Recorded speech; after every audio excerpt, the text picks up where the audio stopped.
ቤተሰቦች ዛሬም በሌላ ቪዲዮ መጥተናል። እኛን ለማበረታታት ቪዲዮ ላይክ በማድረግና በቪፒኤን በማየት ተባበሩን። እይታችንን ስንጀምር ድራጎን የተሰኘ በጣም ትልቅና ተወዳጅ ካምፓኒን በማሳየት ነው። እዚህ ካምፓኒ ውስጥ መቀጠርም የብዙ ሰዎች ምኞት ሲሆን ከነዚህም ሰዎች መካከል አንደኛው የፊልሙ ዋና ገጸ ባህሪ የሆነው ጋኩ ነው። ታዲያ ዛሬም የስራ ቅጥር ማስታወቂያን አውጥተው ስለነበር ለ80 ሰዎች ክፍት የስራ ቦታ ቢኖርም ወደ 5000 የሚጠጉ ሰዎችም ለመወዳደር አመልክተው ስለነበር ይህ ክስተት ገና ከመግባቱ የፍርሃት ስሜትን ፈጥሮበት እየተነባበረ ነጥብን እንዲጥል ሲያደርገውና የካምፓኒው ዳይሬክተር የሆነችው ኮክሩ ኮስተር ብላ እየተመለከተች እንዳያልፍ ስታደርገውም ይታያል። ታዲያ ቀጣዩ ተወዳዳሪ በመሆን የቀረበውም ሃሩ ሲሆን ከዳይሬክተር ኮክሩ በስተቀር ሁሉንም ፈታኞች በቀልዱ እያሳቀ ተወዳጅነትን ሲያገኝና ኮክሩ ግን ብዙ ታወራለክ በማለት እሱንም ሳይቀር ስትጥለውም ይታያል። ታዲያ ከካምፓኒው ለቆ እየወጣ እያለ ከጋኩ ጋር የተገናኘ ሲሆን ሃይስኩል ላይ የሚተዋወቁ ጓደኛሞች በመሆናቸው ሁለቱም ገና ሲታዩ በደስታ ሰላም ሲባባሉና ወደ ባር ሄደው እየጠጡ እያለ እይታችን በትውስታ ወደኋላ ወስዶን ለመጀመሪያ ጊዜ የተተዋወቁት በጉልበተኞች ጋኩ እየደበደበ እያለ ከዱርዬዎቹ ጋር በመጣላት አሸንፎ ሊከላከልለት እንደቻለና ክስተቱን ግን በአጋጣሚ ቦታው ላይ ነበረ የደህንነት ካሜራ ቀጥቶት ስለነበር በተራው ጋኩም ሊረዳው ሲስተሙን ሃክ አድርጎ በመግባት ቪዲዮውን እንደደለተለትና ከዛ ጊዜ በኋላ ምርጥ ጓደኛሞች ሊሆኑ እንደቻሉ የሃይስኩል ትምህርታቸውን ከጨረሱ በኋላ ግን ሁለቱም በየራሳቸው መንገድ ጉዞ ቀጥለው ሊለያዩ እንደቻሉ እናያለን። ከትውስታችን ስንመለስ ሁለቱም አሁን ላይ እዛ ካምፓኒ ውስጥ የመቀጠር እድልን ስላላገኙ ሃሩ የራሳቸውን ካምፓኒና ቡድን እንዲያቋቁሙ ሀሳብ ያቀረበ ሲሆን በቅጡ ግልጽ የሆነ ሀሳብና በቂ የሆነ ገንዘብ ባይኖራቸውም ሁለቱም ግን ለመሞከር ሊስማሙም ችለዋል። ታዲያ በቀጣዩ ቀን ላይ የመጀመሪያ እንቅስቃሴያቸውን ጋኩ የኮምፒውተር ሲስተም ላይ እውቀት ያለውና ሃከር በመሆኑ ተቀምጦ ስለሚውል ለስራው እንዲያመቸው ወንበርን ገዝቶ ያመጣለት ሲሆን ካፒታላችንን አስቀድመን ማሳደግ አለብን በማለትም የተለያዩ ባለሀብቶች ጋር እየሄዱ አብረው እንዲሰሩና ኢንቨስት እንዲያደርጉላቸው ሲጠይቁ ቀኑን ሙሉ ቢለፉም በሚያሳዝን ሁኔታ ግን ስለ ስራቸው ግልጽ የሆነ ግብ ስለሌላቸው አንዳቸው እንኳን ፈቃደኛ ሳይሆኑ ሲቀሩና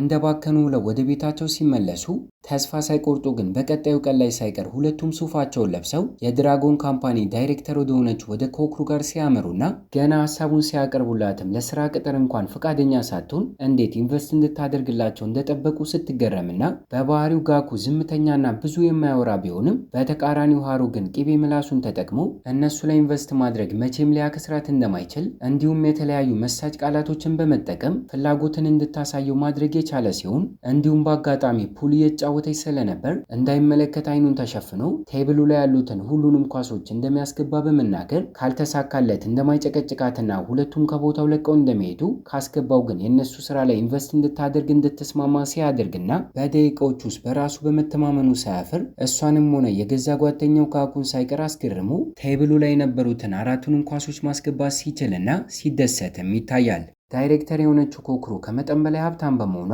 ሰዎቿን ተጠቅማ ልክ እንደ ቀልድ ሻንጣ ሙሉ ገንዘብ እንዲያመጡላት ስታደርግና ከነ ሃሩ ፊት ለፊት አስቀምጠው ይሄ ገንዘብ ወደ 100 ሚሊዮን እንደሚጠጋ የሚያቋቁሙትም ካምፓኒ 51% የእሷ እንደሚሆን የተናገረች ሲሆን መጀመሪያ ላይ ሁለቱም ገንዘቡን እየተመለከቱ ቋምጠው የነበሩ ቢሆንም 51% የሚለውን ነገር ሲሰሙ ግን የሚቀረው 49% በመሆኑ የሀሳቡ ምንጭ ሆነው ይህንን ደግሞ ለሁለት ሲካፈሉት ትንሽ የአክሲዮን መጠን እንደሚደርሳቸው በማወቃቸው ግን ሃሩ በሀሳቡ እንደማይስማማ በመናገር ትተዋት ከቦታው ለቀው የወጡ ሲሆን ወደ ባር ቀጥታ በመሄድ በተፈጠረው ነገር ሳያዝኑ ጭራሹኑ የተሳካላቸው በሚመስል መልኩ እየደሰቱና እየጠጡም ይገኛል። በደቂቃዎች ውስጥ ታዲያ በዚሁ አጋጣሚ ታዋቂው ድራጎን ካምፓኒ ለደህንነቱ ሲል ሃከሮችን አወዳድሮ ሊቀጥር እንዳሰበ መረጃ የደረሳቸው ሲሆን ምንም ያክል በዋነኝነት አሸንፈው የመቀጠር ሀሳብ ባይኖራቸውም በዚህ ውድድር ላይ ግን ብዙ ታዋቂ ሃከሮች ስለሚሳተፉና ከእነሱ በልጦ መገኘት ደግሞ ተወዳጅነትንና የሰዎችን ትኩረት እንዲያገኙ እንደሚረዳቸው በማሰባቸው ደቂቃዎችን እንኳን ሳይቆይ እዛው እንዳሉ ከአንዳንድ ሃሩ ፎቶ አንስቶት ለውድድሩ ተሳታፊ አድርጎ ሲያስመዘግበውም ይታያል። በቀጣዩም ቀን ላይ 1000 ሰዎች ለመወዳደር በማመልከታቸው ምርጥ የተባሉትን ለመምረጥ አስቀድመው 12 ሰዎችን ብቻ እንደሚፈልጉ የተመዘገቡትን 1000 ሰዎች ግን በኦንላይን ጥያቄዎችን እየጠየቁ ማወዳደር የጀመሩ ሲሆን ምርጥ 12ቶቹ ስለመግባት ለብዙ ሰዓታቶች ጋኩም መጀመሪያ ላይ እውቀቱን ተጠቅሞ ደረጃውን ከፍ እያደረገና እያሻሻለ መምጣት ሲጀምር በጥቂቱም ቢሆን እየከበደው በሚመጣበት ሰዓት ግን ተንኮለኛው ሃሩ ከጎኑ በመሆን በሌላ ኮምፒውተር ውድድሩ ላይ ያልተሳተፉ ልክ እንደሱ ሃከር የሆኑ ሰዎችን በቪዲዮ ኮል እንዲገናኙ ካደረገ በኋላ የሚከብደውን ነገር እነሱን እንዲያግዙ ሲያደርግና በአጠቃላይ ልክ እንደ እናት ሆነ በሚባል መልኩ ሲርበው እንኳን ከጎኑ በማንኪያ እያጎረሰውም ይገኛል። እንዲሁም በዚህ መልኩ ውድድሩ እንደተጧጧፈ ሰዓታቶች ከተቆጠሩም በኋላ ተስፋ ባለመቁረጣቸው ብቻ ተሳክቶለት የ12ኛ ደረጃን ይዞ ምርጥ 12 ውስጥ የመግባት እድልን ሊያገኝም ችሏል። ነገር ግን አሁንም ውድድሩ ባለማለቁ የተመረጡት 12 ሰዎች በቀጣዩ ቀን ላይ በአካል ለመወዳደር ወደ ካምፓኒው ያመሩ ሲሆን ከቀናቶች በፊት አስቀድመው የስራ ቅጥር ውድድሩ በሚወጣበት ሰዓት እንኳን ሃከሮቹ በቡድን ሆነው መወዳደር እንደሚችሉ ተናግረው ስለነበር ከሌሎቹ ተለይቶ ጋኩ አሁን ላይ ብቻውን በመቀመጡ ተመልካቾቹን እንዲገረሙበት ያስደረገ ሲሆን የካምፓኒው ዳይሬክተር የሆነችው ኮክሩ ሳትቀር በተገኘችበት ለሁሉም ተወዳዳሪዎች 10 ሺህ ነጥብ እንደሚሰጥና ሁሉም እርስ በርስ ሲስተማቸውን ሀክ ተደራርገው መጨረሻ ላይ ብዙ ነጥብ ይዞ የሚጨርስ ሰው አሸናፊ እንደሚሆን የተናገረች ሲሆን ቦታው ላይ እስካሁን ያልነበረው ሃሩም ቢሆን ውድድሩ እንደተጀመረ በሚነገርበት ሰዓት ላይ እብድ እስኪመስል ድረስ ነጭ ልብስና ጭንቅላቱ ላይ ኮፍያ ነገር ጣል አድርጎ ጋኩ ሳይቀር እየተገረመበት ብልጭልጭ ነገር እያወዛወዘ የመጣ ሲሆን የተሰበሰቡት ሰዎች በሙሉ ለጋኩ እየደገፈ ነው በማለት ማሰብ ሲጀምሩና በተቃራኒው እሱ ግን ከሌሎቹ አንድ ደቂቃ ዘግይቶ እንዲጀምር ምልክትን ሰጥቶት ወደፊት በመውጣት ማውለብለቡን ሲቀጥልና በሚያስገርም ሁኔታ የሌሎቹ ተወዳዳሪዎች የኔትወርክ ሲግናልም እየተቆራረጠ አላስጠቀመም ሲላቸውም ይታያል። ታዲያ ከአንድ ደቂቃ በኋላ ለጋኩ ግን ተለይቶ እየሰራለት ሲሆን እይታችንን በትውስታ ውድድሩ ከመጀመሩ በፊት ወደ ኋላ ውስጡን ተንኮለኛው ሃሩ አስቀድሞ ለሱ ለብቻ እንዲሰራለት እንዳይታይ ከአበባው ኋላ ሌላ የዋይፋይ ራውተርን አስቀምጠው እንደነበርና አሁን ላይም የሱ ብቻውን እየሰራ ያለው በዚህ ምክንያት እንደሆነ ልናይም ችለናል። ከትውስታችን ስንመለስ ይህ ክስተት ከሌሎቹ የተሻለ የማሸነፍ እድል እንዲኖራቸው ያደረገ ሲሆን ብቻውን ስለሚወዳደርና ከሱ በተቃራኒው ሌሎቹ ግን በቡድን ስለሚወዳደሩ ይህ ክስተት በጥቂቱም ቢሆን ጫና ቢፈጥርበትም እድሜ ለሃሩ ይባልና ግን ውድድሩን ማሸነፍም ችሏል። ታዲያ በችሎታቸው ከማንም በላይ ራሷ ኮክሩ ሳይቀር እየተገረመችም ይገኛል። በዚህም ምክንያት ከዚህ ቀደም ያቀረበችላቸውን የገንዘብ መጠን እጥፍ አድርጋ 200 ሚሊዮን ልትሰጥና እዛው 51% አክሲዮንን በምትጠይቅበት ሰዓት ግን በድጋሚ ሃሩ በኩራት ተሞልቶ ሳይስማማ ትቷት ሊሄድም ችሏል። ከሰዓታቶች በኋላ ግን ውድድሩን እየተመለከተ የነበረ ኪዶን የተባለ አንድ ባለሀብት ከእነሱ ጋር አብሮ መስራት እንደሚፈልግ በመናገር ለሚያቋቁሙት ካምፓኒ በቂ የተባለ ገንዘብ ሊሰጥና በምትኩ ግን 50% አክሲዮንን እንዲሰጡት የተስማሙ ሲሆን አስቀድሞ ግን ከሁሉም በፊት በአንድ ወር ውስጥ 3 ሚሊዮን አትርፈው ካላሳዩት ስምምነታቸውን እንደሚሰርዘው ሊነግራቸውም ችሏል። በሐሳቡም ተስማምተው እነሱም ቢሆን በቀጣዩ ቀን ላይ የኦንላይን ቢዝነስን ለመጀመሪያ ያቀዱ ሲሆን የሰዎችን ትኩረት ለመስረቅ አስቀድመው ግን የተሰጣቸውን ገንዘብ ይዘው ፎቶዎችን ተነስተው ሲለቁና ብቻቸውን ስለማይችሉ ከነሱ ባህሪ ጋር የሚጣጣምና የሚያግዛቸውን ሰው ለመቅጠር ኢንተርቪዎችን ማድረግም ሲጀምሩ ከብዙ ሰዎች ሙከራ በኋላ ታካሺ የተባለ ፈጣንና ቀልጣፋ ሴትን ያገኙ ሲሆን ካለማንገራገር ከአንዳንድ ሃሩም እንድትቀጠር ሊያደርጋትም ችሏል። ገና በመጀመሪያ ቀኗ እሷን ብትሆን ቢሮ በማለት ወደ ላኩላት አድራሻ ስታመራ ጠባቡ የመኖሪያ ቤታቸው በመሆኑ እንዲሁም አስቀድማ ትልቅ ተቋም ነው ብላ አስባ ስለነበር ልትገረምም ችላለች። እርስ በርስ በደንብ ተተዋውቀውና በቀጣዩ አንድ ወር ውስጥ ወደ 3 ሚሊዮን የሚጠጋ ገንዘብ መስራት እንዳለባቸው ሳይቀር ተነግሯት ምን አይነት ስራ ቢጀምሩ እንደሚያዋጣቸው ሳይቀር እያማከሯት ሲሆን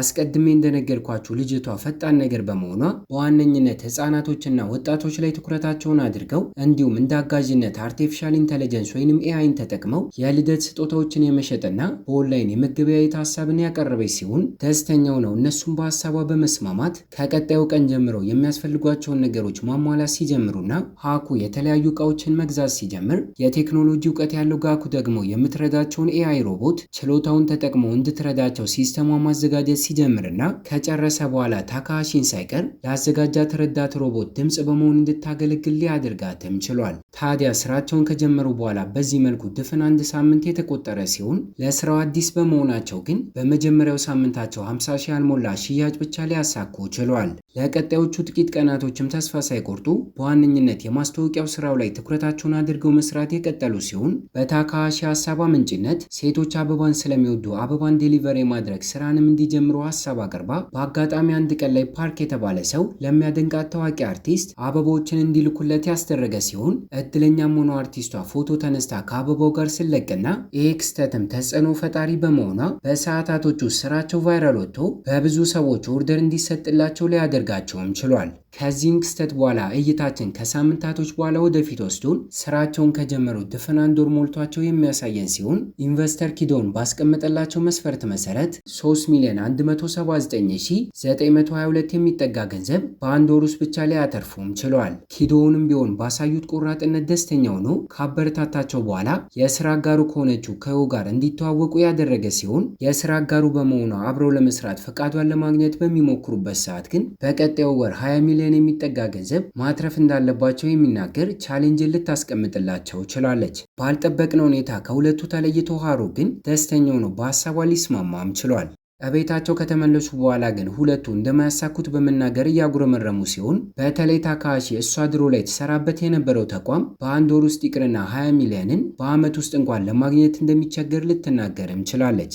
ታዲያ ተስፋ ሳይቆርጡ ግን እቅዳቸውን ለማሳካት ቢያንስ በቀኑ 67 የሚጠጋ ሰውን ማስተናገድ እንዳለባቸው ካሰቡ በኋላ የበለጠ እውቅናቸው እንዲጨምር ጋኩና ሃሩ ወጣቶች የሚበዙበት ባር ውስጥ አውቀው አስተናጋጅ መስለው ሲቀጠሩና አበባ መሸጫ ተቋማቸውን በዛው ማስተዋወቅም ሲጀምሩ የትኛውም የስኬት ጉዞ ላይ ግን ውጣ ውረድ ስለማይጠፋበትም እላዩ ላይ ውሃ ጋኩ አንዳንዴ ሲደፋበት ዱርዬዎች ሳይቀር ሊደበድቡት ሲደርሱና የተለያዩ ፈተናዎች ሲያጋጥማቸው ሶስቱም ተስፋ ሳይቆርጡ ግን ኮምፒውተሩ ላይ ተጥዶ ትኩረት ለመሳብ ሲሞክር ታካሺ አበቦቹን በማዘጋጀትና ሃሩ ዴሊቨር እንዲያደርግ በማድረግ ሶስቱም ለግል ህይወታቸው እረፍትን እስኪያጡ ድረስ ከለፉ በኋላ ከድፍን 1 ወር በኋላ እቅዳቸውን አሳክተው ዮን ሳይቀር አስገርሟት በይፋ ከነሱ ጋር የስራ ስምምነትን ሲያደርጉም ይታያል። እንዲሁም ትሪሊየን ጌም የሚል ስያሜን ለካምፓኒያቸው ሊሰጡትም ችሏል። በጥቂት ቀናቶች ውስጥ ግን ከዚህ ቀደም አብረው እንዲሰሩት ጥያቄን አቅርባለት ተቀባይነት ያላገኘችው ኮክሩ እሷ የምታስተዳድረው ድራጎን የተሰኘው ካምፓኒ ከነሱ ጋር ተመሳሳይ የሆነ ትኩረቱን ኤአይ ላይ አድርገው የዴሊቨሪ አገልግሎት የሚሰጥ ተቋምን ስሙን ቀይራ ልታቋቁም የቻለች ሲሆን የእሷ ካምፓኒ አስቀድሞውኑ እውቅና ስላለው በቀላሉ ከነሱ ልቆ መገኘት እንደሚችል ስላመነም መፍትሄዎችን የማያጠው ሃሩ ካሰበበት በኋላ ትሪሊየን ጌም የተሰኘው አዲሱ ካምፓኒያቸው ሁለተኛ ምዕራፉን የሚጀምርበት ጊዜ እንደደረሰ ከዚህ በኋላ አበቦችን ከመሸጥ ይልቅ ኦንላይን ቪዲዮ ጌሞችን ዲቨሎፕ የሚያደርግና ውድድሮችን ሳይቀር የሚያዘጋጅ ካምፓኒ እንደሚያደርጉት ሀሳብ አቅርቦ እነሱም ቢሆኑ ከተወያዩበት በኋላ ሲስማሙም ይታያል። እንዳሰቡት አይነት የተለያዩ የጌሚንግ ካምፓኒዎች ጋር እያመሩ ስለ ጉዳዩ ያጣሩበት ከቆዩም በኋላ ወደ 4 የሚጠጋ የቡድን አባል ያለው በገንዘብ እጥረትና በክስረት አማካኝነት ግን ተቋማቸውን ሊዘጉት እያሰቡ ወደ ነበሩ ጌም ዲቨሎፐሮች ጋር ሳይቀር አምርተው እሱ ገንዘብ ኢንቨስት በማድረግ እጥረታቸውን እንደሚሸፍንና ከዚህ በኋላ ግን ልክ እንደ ስራ አጋር በመሆን አንድ ላይ እንዲሰሩ ሀሳብን አቅርቦ ሰፊ ወደሆነና ወደሚያምር ቢሮ ሳይቀር እንዲዘዋወር ሲያደርግም ይታያል። ታዲያ እስከዛሬ እንደሚያደርገውና እንደለመደው የማጭበርበር እንቅስቃሴውን ሳይቀር ሳያቆም አዲሱ የስራ ሀሳባቸውን ለህዝብ በሚያስተዋውቁበት የፕሮግራም ቀን ላይ በጌሙ ኢንዱስትሪው ላይ ተወዳጅነትና እውቅና ያለውን ብዙ ካምፓኒዎች አብረውት መስራት የሚፈልጉት ሆሪ ሳይቀር ከእነሱ ጋር አብረው ሊሰራ እንደተስማማ እንዲወራ አድርጎ በአጭር ጊዜ ውስጥ እውቅናና የሰዎችን ትኩረት ሳይቀር ሊያገኝም ችሏል። ከዚህ ቀደም ከኪዶን ጋር ሲስማማ ግን የአበባ ዴሊቨሪ ስራው ላይ ትኩረቱን አድርጎ ስለነበር ወደ ጌም ኢንዱስትሪው አሁን ላይ ፊቱን ማዞሩና በዋነኝነትም ድራጎን ካምፓኒን ለማጥቃት እንዳሰበ ስላወቁ ግን በመካከላቸው አለመግባባት ተፈጥሮ ኢንቨስት ማድረጉንም አልቀጥልም ብሎ የነበረ ቢሆንም ይሄ እንደሚፈጠር አስቀድሞ ሃሩ አውቆ ስለ ኪዶን ሚስጥሮች እያጣራ ቆይቶ ስለነበር ከአመታቶች በፊት አንዲት ሴትን እንድትሞት ምክንያት ሆኖ እንዳይታሰር ግን ጉዳዩን በሚስጥር ይዞ ስለነበር ይህንን ክስተት እንደሚያውቅበት በማስታወስ እያስፈራ ሐሳቡን ቀይሮ በድጋሚ አብሮት መስራቱን እንዲቀጥል ሊያደርገውም ችሏል። በተመሳሳይ ሰዓት ላይ የድራጎን ካምፓኒ ጌም ዲቨሎፐር ታካሺና ጋኩ አንድ ላይ በመሆን ለነሱ እንዲሰራ እያስማሙ ሲሆን ምንም ያክል መጀመሪያ ላይ በአመት ውስጥ ወደ 100 ሚሊዮን የሚጠጋ ገንዘብ ሊከፍሉት እንደሚገባ በመናገር ከበጀታቸው በላይ ሆኖ ሊስማሙ ባይችሉም በሃሩ አማካኝነት ግን ተደራድሮት ከተሳካላቸው የትርፉን 3% እንደሚወስድ ሳይቀር ነግረውት በመጨረሻም አብሯቸው ለመስራት የተስማማ ሲሆን የቀድሞ ካምፓኒው ባለቤት የሆነው የኮክሮ አባት ግን እነሱን ትቶ ለተቀናቃኝ ካምፓኒ ለመስራት በመስማማቱ ከመጠን በላይ ተናዶበት ጭራሹኑ እንደሚጎዳው ሊያስፈራራውም ችሏል። በቀጣዩም ቀን ላይ የሚያስፈልጋቸውን ያክል የገንዘብ ፈንድና እውቅናና ችሎታ ያላቸውን ሰዎች በማግኘታቸው አዲስ የለቀቁት ጌማቸው በአንድ ሳምንት ውስጥ ብቻ 700,000 የሚጠጋ ሰው አውርዶት መጠቀም የጀመረ ሲሆን ጭራሹኑ ጌሙን ወደ ቁማር ጨዋታነት በመቀየር ተጠቃሚዎቹ ገንዘብን ዲፖዚት በማድረግ ካሸነፉ የሚያገኙበት ሲሸነፉ ደግሞ የሚያጡበትን ሲስተም ሳይቀር ሊተገበረም ችሏል። በዚህ መልኩ ቀናቶች ሳምንታቶችን፣ ሳምንታት ደግሞ ወራቶችን እየፈጠሩ መምጣት ጀመሩ። ታዲያ በእነዚህ ጊዜያቶች ውስጥ የነ ሃሩ ትሪሊየነር ጌም የተሰኘው ካምፓኒ ተወዳጅነትና በዓለም ዙሪያ እውቅናው እየሰፋ መምጣትም የጀመረ ሲሆን መጀመሪያ በአበባ ዴሊቨሪ በመቀጠልም በጌም ዙሪያ ትኩረቱን እንዳደረገ በዚህ ብቻ እናቁምም ብለው አሁን ላይ የቴሌቪዥን ፕሮግራምን ማሰራጨት ሲጀምሩ በሀገሪቷ ውስጥ እውቅና ያለው የድራጎን ካምፓኒን ጨምሮ የትኛውም ካምፓኒ ከዚህ ቀደም ባላደረገው መልኩ በሁሉም የመዝናኛ ዘርፍ ውስጥ ጣልቃ ሲገቡና የካምፓኒያቸው ካፒታልም ከሚሊየን ወደ ቢሊየንነት ሲቀየርም ይታያል። ታዲያ የድራገን ካምፓኒ ባለቤትና ልጁ ኮክሩም ብትሆን የሀገሪቷ ነዋሪዎች እስኪገባቸው ድረስ ግልጽ በሆነ መንገድ ከእነሱ ካምፓኒ ጋር የንግድ ጦርነት ውስጥ የገባ ሲሆን እነ ሃሩ የቴሌቪዥን ቻናልን በሚከፍቱበት ሰዓት ላይ እነሱን በስማቸው ተከትለው ሲከፍቱና ሃሩ ተወዳጅ የሆኑ የሀገሪቷ ዜጎችን ልክ እንደ ማስታወቂያና እንደ አጋርነት ቢጠቀምም ከእነሱ በተቃራኒው እነ ኮክሩ ግን ትላልቅ የሆኑ የውጭ ሀገር ካምፓኒዎችን አጋር አድርገው ሊሾሙም ችለዋል። ይህም አልበቃ ብሎት አባቷ ኪዶን ሳይቀር ከሱ ጋር አብሮ እንዲሰራና የእሱ ካምፓኒ ውስጥ በምትኩ የአክሲዮን ድርሻን እንደሚያገኝ ሀሳብን አቅርቦለት የነበረ ቢሆንም ኪዶን ግን ፈቃደኛ ሊሆንለት አልቻለም ነበር። በጋኩ አማካኝነት የአይ ቴክኖሎጂዎችን ተጠቅመው የተለያዩ አኒሜሽን የማንጋና የመጽሐፍ ታሪኮችን በአጭር ጊዜ ውስጥ ወደ ፊልምነት ቀይሮ በቻናላቸው ላይ ለማስተላለፍ እንዳቀዱ አባቷ ሲረዳም እስከዛሬ ምንም ያክል ሊጥላቸው ቢለፋም ከእቅዱ በተቃራኒው ግን አንድ እርምጃ እየቀደሙት መጥተው ስለነበር ስብሰባዎችን እንዲያደርጉና እንዲገናኙ ከሱ ጋር ቀጠሮችን ሲያስይዝና ካምፓኒያቸው ከሱ ካምፓኒ ስር እንዲሆን በአጠቃላይ እንዲገዛቸው ሀሳብን አቅርቦ ወደ 17 ቢሊዮን የሚጠጋ ገንዘብ ቢተምንበትም ለሰከንዶች እንኳን ሳያስብበት ሃሩ ግን ጥያቄውን ውድቅ አድርጎ ከአባቷ የሚቀርብለትን የማስፈራሪያ ዛቻ ከቁም ነገር ሳይቆጥር የበለጠ አናዶ ጭራሹኑ ትቶት ከቦታው ለቆ ሊወጣም ችሏል። እንዲሁም በቀጣዩ ቀን ላይ አዲሱ ቴክኖሎጂያቸውን ለተጠቃሚዎች ይፋ ያደረጉ ሲሆን በሰዓቱ በብዛት በሀገሪቱ ውስጥ በገንዘብ ስለነበር ግብይት የሚፈጠረው የተለያዩ የክሬዲት ካርዶችን በመፍጠር ባቡር ሲጠቀሙ ካርዱን ብቻ ተጠቅመው እንዲከፍሉ፣ እቃዎችን ከገዙም ሆነ የተለያዩ አገልግሎቶችን ከተጠቀሙም በኋላ እጅ ለእጅ የገንዘብ ልውውጥን አስቀርቶ በካርድ እንዲከፍሉ ለማስደረግ እየሞከረ ሲሆን ኮክሩ ግን ተከታትላ እሱ የሚሰራውን ነገር ኮፒ አድርጋ እየሰራች ስለነበር ይህንን ሀሳብ ለባቡር ጣቢያ አስተዳደር ለማቅረብ በሚያምራበት ሰዓት ላይ ኮክሩን አስቀድማ ቦታው ላይ ደርሳ ሲያገኛትና ብቻቸውን አመሻሽ አካባቢ በዚህ ምክንያት እንዲገናኙ አድርጎ ከዚህ ቀደም አባቷ ካምፓኒውን ለመግዛት ባቀረበው ሀሳብ ሳይሆን በካርድ አገልግሎቱ ጉዳይ ሁለቱ ካምፓኒዎች አብረው እንዲሰሩ ስምምነት ላይ የደረሱ ሲሆን ይህንን ዜና በቀጣዩ ቀን ላይ ለህዝቡ ይፋ ሲያደርጉ ግን ስለ ጉዳዩ አስቀድመው አባቷ ባለማወቁ ተናዶ ከሰዓታቶች በፊት የባቡር ጣቢያው ዳይሬክተሩን ሁለቱ ካምፓኒዎች አንድ ላይ ሆነው አገልግሎት እንዲሰጡት እንዲስማማ አድርገው የነበረ ቢሆንም እሱ ግን አናግሮትና አስማምቶት የእሱ የሆነው ድራጎን ካምፓኒ ብቻ አገልግሎቱን እንዲሰጠው ሊያደርግም ችሏል። ይሄ ብቻ ሳይሆን የተለያዩ ሃከሮችን ተጠቅመው የእነሱ ካምፓኒ ሲስተሙ ሰብሮ በመግባት የሚፈልገውን መረጃ በሙሉ ወስዶ